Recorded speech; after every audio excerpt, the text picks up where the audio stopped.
So for anybody that rescues a raccoon, I would suggest using the formula that I have switched to, which is 2 yolks.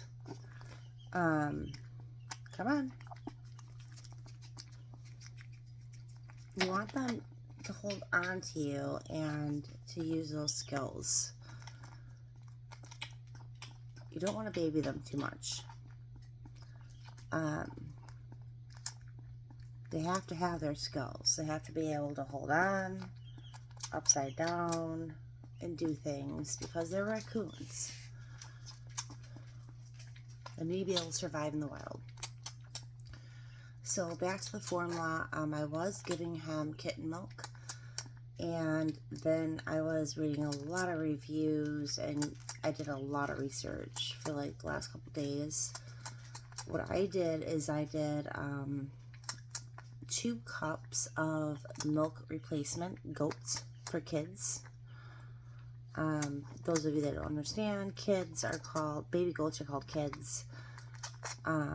You do that, but I took everything from the recipe and did it in half because I have 1 raccoon. And then carrot oil or syrup is another one. It called for 2 teaspoons. I did 1. It was that, and then the water, and then 2 egg yolks, not the whites. So what I did is I just put it in a canning jar, the lid on it, shook it all up, and put it in the refrigerator so I have it there.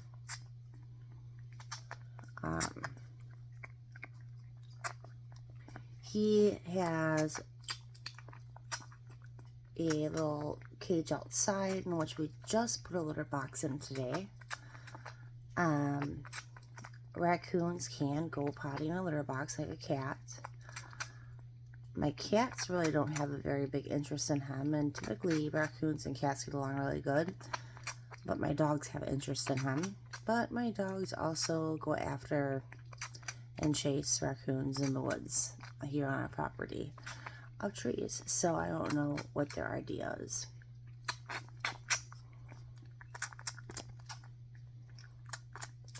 It's important that when you feed a baby raccoon, if you have a rescue, that you have them in an upright position.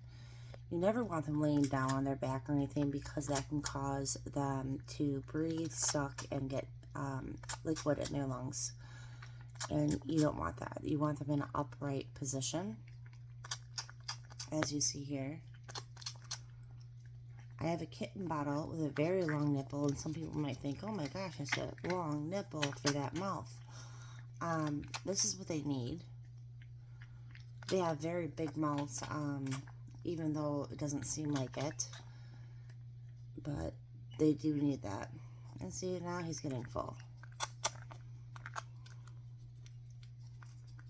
When they start to relax, and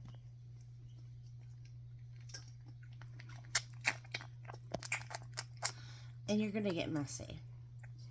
I'm just saying.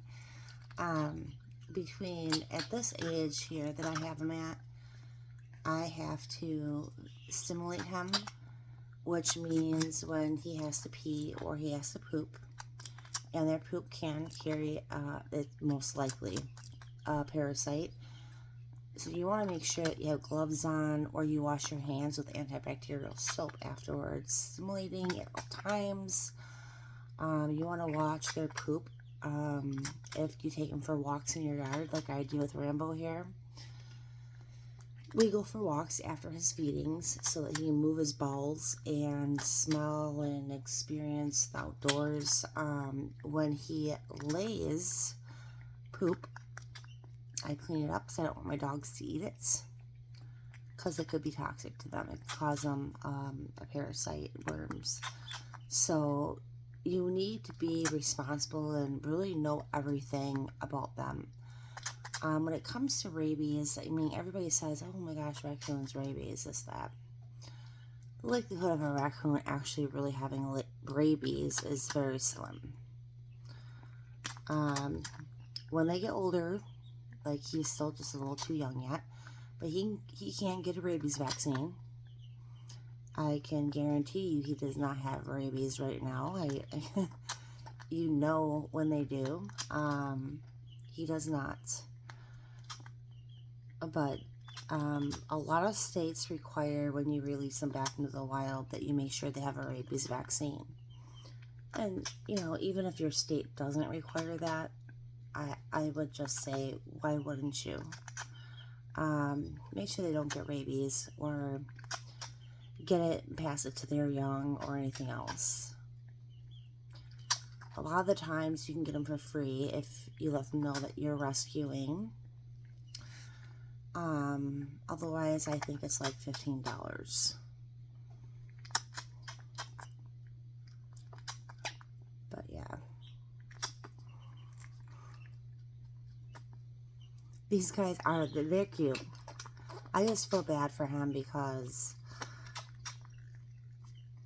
his mama, for some reason, either got hit by a vehicle or who knows what. I don't know. He was left alone for over 2 days.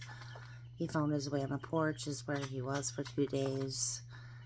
I don't know if the mama had to leave the nest and go to a different nest. And this one I've noticed, and again, you know, he is young, so he can't see quite as well as older raccoons, but I'm almost wondering if he can't see as well, worse off, that might have been why he was abandoned.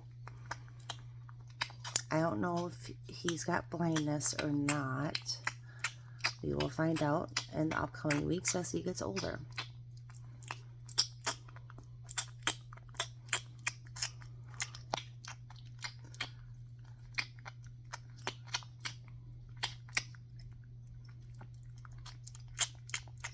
And he'll start playing with the nipple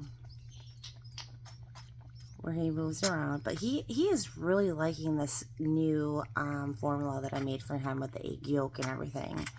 I'm really glad that I found that online. And today he was outside and he actually pooped soft poop. And I was really worried about it for a while because he was so backed up. I did enema for him. I just got really worried because with baby raccoons this young, and this is another thing for people to understand, is if they don't poop every day, if they go 2-3 days without pooping and backed up, they could die. They're very fragile at this age, and people don't realize that. They think of raccoons as dumpster divers and they can climb trees and this and that, but don't realize at this age they are just as precious and fragile as a newborn baby, human baby. Like they have where the wrong formula, the wrong anything, not being able to pee right, depression, being lonely, which means that they take a lot of time too. You gotta snuggle with them and give them love, especially when you only have one. I mean, he is alone, so he really needs a lot of loving. We take walks, we do things, and he knows that I'm Mama. He follows me, he follows my footsteps. Sometimes I have to make noise for him, which is, again, why I think he might have a seeing problem. But when he gets a little older, we'll see what happens. He's going to go to the vet, and when he gets his rabies shots and his peppermint shots and all that good stuff, we'll see how his sight is. All right, Rocky. Yes, baby. He is a good baby. But I know he's going to get into mischief as he gets older. That's something I want to tell people too. It is so important that you understand that these are wild animals. They are not to be kept as pets. I know they're cute and everything, but they got to be in the wild. Don't deprive them of that because you're only harming them more so. So like what me and my husband are going to do is we're going to build a clubhouse, treehouse, whatever you want to call it, in the back acres, and we're going to do the tube feeding thing with cat food, like how some people do with, you know, deer when they do tube feeding with grain or whatever else they put in them. Okay, now you're just getting here. No more. But yeah, you don't want to just leave them in the wild and tell them, go ahead on your own. You want to help them out. Right now what I'm doing is rubbing him between his neck, as a mom would do, and kind of you hear him purring. This is to help him burp up.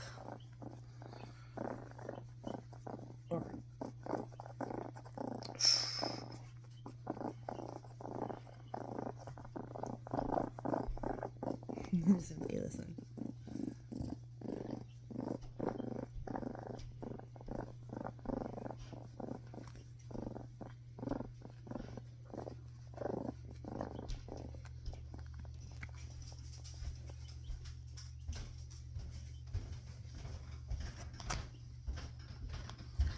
Beautiful.